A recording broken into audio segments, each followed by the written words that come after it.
No programa Ação Parlamentar, que está começando agora, o entrevistado é deputado Luiz César Bueno, do PT. Olá, deputado. Olá, tudo bem? Satisfação muito grande falar com vocês do Ação Parlamentar, a todos os telespectadores do Canal 8. A satisfação.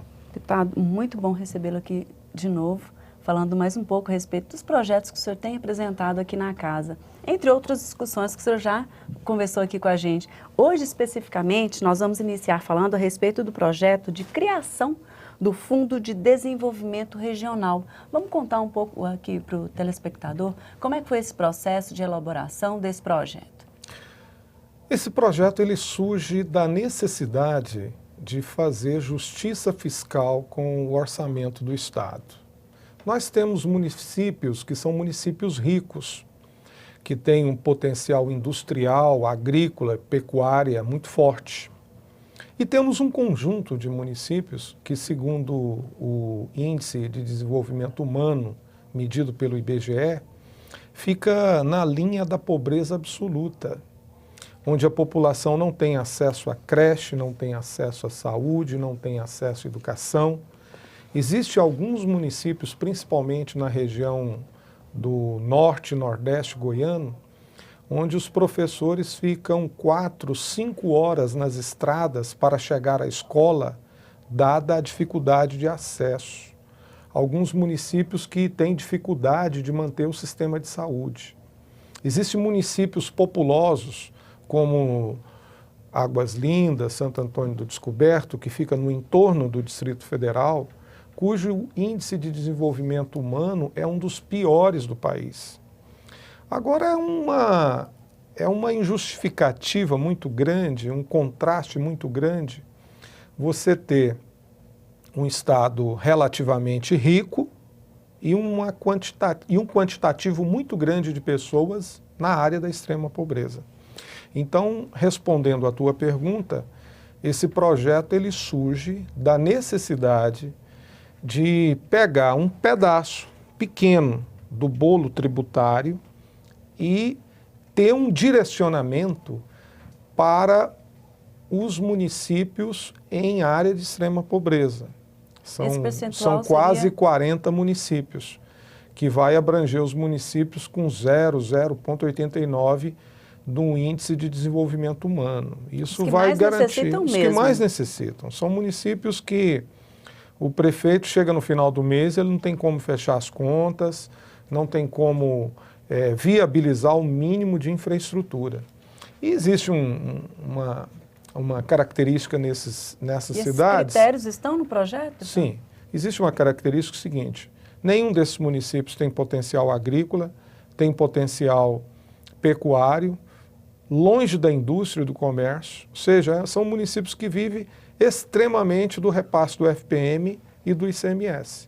Então, eu acredito que se nós fazermos um fundo de desenvolvimento regional, ou seja, pegar uma parcela do orçamento, colocar num fundo de desenvolvimento regional, fazer com que os prefeitos apresentem projetos para a utilização desse fundo de desenvolvimento regional. Aí, durante um período, esses municípios terão uma assistência não apenas do governo do estado, mas de todos os outros municípios, que também estarão dando a sua contribuição. E eu acredito que num prazo não inferior a 5 anos, a qualidade de vida dessas pessoas já melhorará significativamente. Deputado, são 246 municípios no estado de Goiás. O senhor acentuaria aí quantos municípios com essa necessidade direcionada? Eu acho que é algo em torno de 30 municípios. Então, esse apoio que os demais farão vai ajudar muito. Para estancar, retirar um quantitativo expressivo de pessoas que encontram-se na área de extrema pobreza. Isso é o que nós chamamos de desenvolvimento regional. Os fundos de desenvolvimento regional no Brasil, eles foram muito bem avaliados, né? Eles cumpriram a sua missão. Nós tivemos aí o Fundo de Desenvolvimento da Amazônia, o Fundo de Desenvolvimento Centro-Oeste, o Fundo de Desenvolvimento do Nordeste. Boa parte desses fundos já acabaram, porque nos anos 80 e 90 eles cumpriram a sua função, que era possibilitar o desenvolvimento regional naquela região. Uma vez que conseguiram isso, já não tem motivo de ter o fundo. Portanto, o fundo ele não é permanente. Nós estamos colocando um prazo de validade para o fundo de 5 anos, que no nosso ponto de vista é o tempo necessário para fazer com que a gestão pública, as entidades, a sociedade civil seja impulsionada para ter o desenvolvimento econômico e social. Deputado, esse percentual seria de 1% da arrecadação de impostos? Do ICMS. Okay. Da arrecadação do ICMS, que é o tributo que é direcionado aos municípios. Do bolo de 100% que está sendo direcionado aos municípios, 75% é do Estado e 25% do conjunto das cidades. Nós estamos propondo 1% sobre tudo. Nós vamos destacar aqui um trecho que o texto prevê que os recursos provenientes do FDR deverão ser investidos exclusivamente em saneamento básico, saúde e educação. E, além disso, o fundo será administrado por um conselho diretor. E quem participaria desse conselho? Representante das prefeituras, representante do Estado e representante do Poder Legislativo. Acredito que ele tem que ser um fundo tripartite, inclusive com participação e fiscalização da sociedade. Dessa forma, nós teremos a certeza que os projetos apresentados não serão projetos de carimbo político e sim de carimbo social para realmente serem implementados. E como é que a sociedade elegeria esse representante? Acho que através das suas entidades, dos seus conselhos, né? Através da Câmara Municipal, através dos seus sindicatos, das associações de desenvolvimento. Mas é importante que a sociedade acompanhe os projetos que serão aplicados nesse fundo. Ok, deputado, a gente vai para um breve intervalo e volta em instantes, conversando um pouco mais com Luiz César Bueno, do PT. Não saia daí.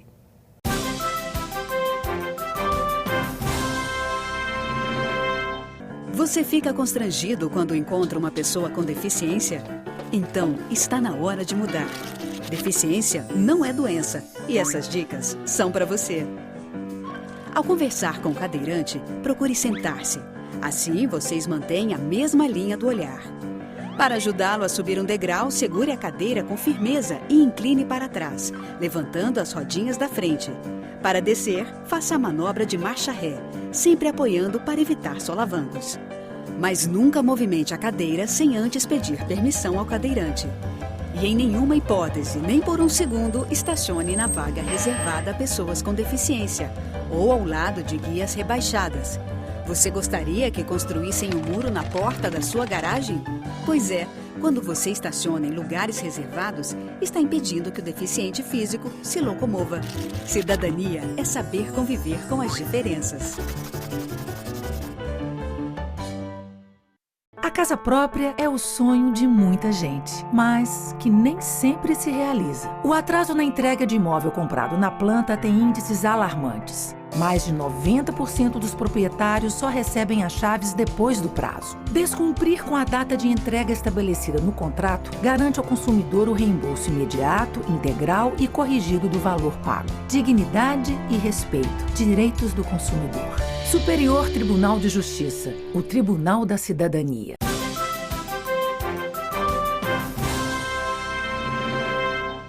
De volta com programação parlamentar, que hoje entrevista o deputado Luiz César Bueno, do PT.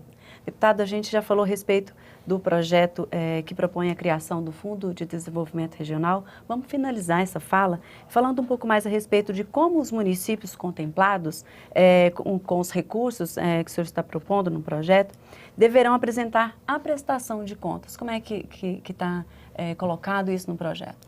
É uma boa pergunta, porque os fundos específicos e convênios, eles precisam de uma prestação de contas diferenciada. Essa prestação de contas, ela tem que ser casada conjuntamente com um projeto. Se existe um projeto de recuperação de escolas, um projeto de recuperação da malha viária rural, um projeto para a construção de pontes ou projeto para ampliação de benefícios na área da saúde, esse projeto ele tem que ser devidamente acompanhado. Então, a fiscalização será feita mediante a execução do projeto, que será executada pelo Poder Legislativo e também pelos tribunais de contas com acompanhamento do Ministério Público. Deputado, falando um pouco a respeito dessa questão da crise dos municípios que não têm condições sequer de pagar suas contas, já houve várias mobilizações de prefeituras e recentemente uma nova mobilização. Como é que o senhor vê essa mobilização das prefeituras? Todo movimento que reivindica políticas públicas, recursos e orçamento para a comunidade são movimentos que têm que ser bem-vindos. São movimentos que precisam serem valorizados. Agora, é importante ressaltar que o foco ele tem que ser melhor debatido. Quando os municípios fazem uma greve pedindo um maior repasse do ICMS, um maior repasse do Fundo de Participação dos Municípios, do governo federal, isso tem que ser acompanhado de uma pressão constante aonde estão esses problemas de repasse. Eu quero citar o exemplo da Assembleia Legislativa. A Assembleia Legislativa, o ano passado, ela aprovou aqui quase R$1 bilhão em forma de benefícios fiscais para os próximos 15 anos. Isenção de impostos, benefícios fiscais. Nós sabemos, e discutimos no bloco anterior, que 75% do orçamento do ICMS são recursos do Estado e os outros 25% são recursos dos municípios. Quando a Assembleia Legislativa vota um projeto a pedido do governo do Estado, dando aí tantos milhões para um determinado empreendimento ou para um determinado setor da economia, como laticínios, frigorífico, agricultura, aviação civil, 25% desses milhões são dos municípios. E os prefeitos sequer acompanham isso. Nem aqui aparece para saber quanto que tirou do município dele. Aí quando ele pega a conta na terça-feira, porque o repasse chega todas as terças-feiras, ele vê que a arrecadação caiu. Caiu, às vezes, porque o governo do Estado fez uma média com o recurso que lhe é conferido por lei. Então essa é uma questão.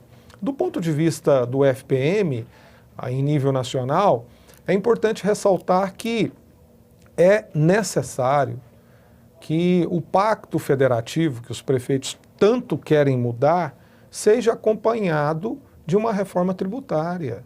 Para aumentar o volume de repasses para os municípios, tem que aumentar a arrecadação. E não existe uma forma de aumentar a arrecadação hoje a não ser combatendo a sonegação. Para combater a sonegação, tem que reduzir esse número excessivo de impostos no Brasil, essas altas taxas de impostos que tem no Brasil. Isso através de uma reforma tributária.